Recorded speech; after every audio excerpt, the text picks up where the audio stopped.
دور موجود کے اندر آج ہر ایک کو یہ شوق چڑھ جاتا ہے کہ وہ مسند مشیخیت کے اوپر بیٹھے اور لوگوں کی عقیدتوں کو سمیٹے، اور یہاں ایسے ایسے شخص بھی مسند نشین ہیں جنہیں دین کی مبادیات سے بھی آگہی نہیں ہے، اور ایسے ایسے پھر مکروہ لوگ بھی آئے اس شعبے میں، کیا لیاذ باللہ، انتہائی غلیظ سوچ کے حامل، انتہائی مکروہ اعمال کے حامل، اور انتہائی جو ہے وہ نیچ مزاج کے حامل لوگ بھی مسند مشیخیت کے اوپر بیٹھ گئے، چونکہ یہاں سب چلتا ہے۔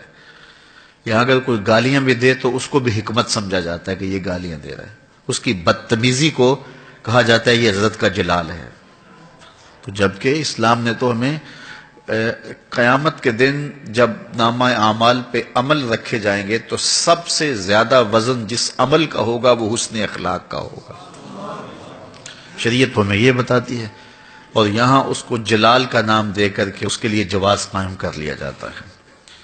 پھر وہ گالیاں بھی بکے تو وہ گالیوں کے اندر بھی کہا جاتا ہے کہ ان میں بھی فیض ہے، گالیوں میں بھی فیض ہے۔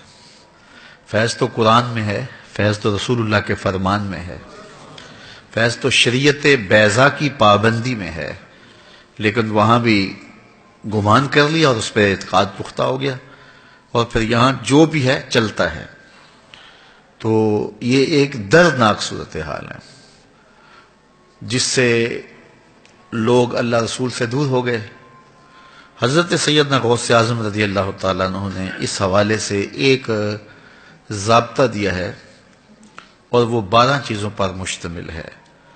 اس کو اس مختصر نشست میں مفصل بیان کرنا تو ممکن نہیں ہے، لیکن اختصاراً آپ کے سامنے میں رکھ سکتا ہوں۔ تو آپ نے کہا کہ مسند مشیخیت کے اوپر بیٹھنے والوں کو 12 صفات کا حامل ہونا ضروری ہے۔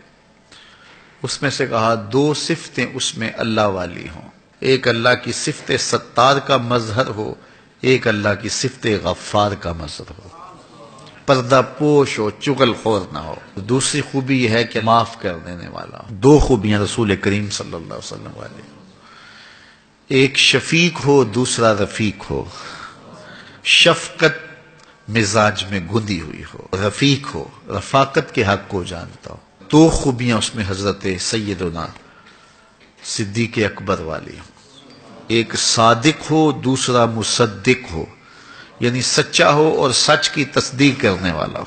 2 خوبیاں حضرت عمر رضی اللہ تعالی عنہ والے ہوں، ایک امر بالمعروف کرے، دوسرا نہی عن المنکر کرے، برائی سے منع کرنے والا اور نیکی کا حکم دینے والا۔ 2 خوبیاں حضرت عثمان غنی والی ہوں، رات کو تلاوت کرے، صبح اٹھ کے سخاوت کرے، شب زندہ دار ہو اور دن کو سخاوت کریں۔ حضرت غوث اعظم رضی اللہ تعالیٰ عنہ ایک مقام پہ فرماتے ہیں آدھا فقر بھوکوں کو کھانا کھلانا ہے اور ننگوں کو لباس دینا ہے، آدھی فقیری یہ ہے۔ 2 خوبیاں حضرت سیدنا علی المرتضیٰ والی ہیں، ایک عالم ہو، دوسرا بہادر ہو۔ جاہل مسند مشیخیت کے اوپر بیٹھنے کے قابل نہیں ہے۔ دوسرا بہادر ہو، جرأت مند ہو، بات کرنے کی ہمت رکھتا ہو۔ حضرت غوث اعظم رضی اللہ تعالیٰ عنہ فرماتے ہیں اگر ان 12 خوبیوں کا حامل ہے تو وہ اس قابل ہے کہ وہ مسند مشیخیت کے اوپر بیٹھے۔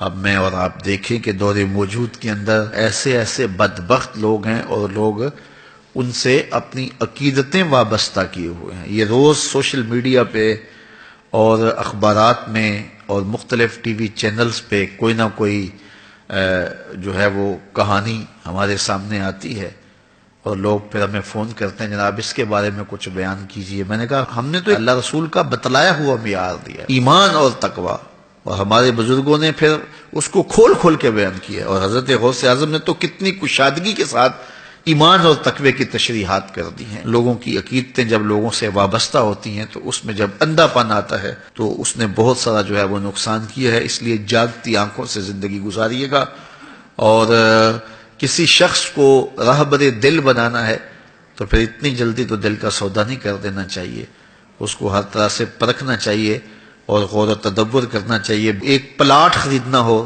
تو کتنی محنت کرنی پڑتی ہے اور کس قدر آپ دیکھتے ہیں کہ اس کے کیا فوائد اور کیا نقصان ہے، ہر پہلو سے دیکھتے ہیں. تو انسانی زندگی میں سب سے اہم چیز تو اس کا دل ہی ہے نا. تو دل کا سودا بس ایسے کسی کے کہنے پہ نہیں کر دینا.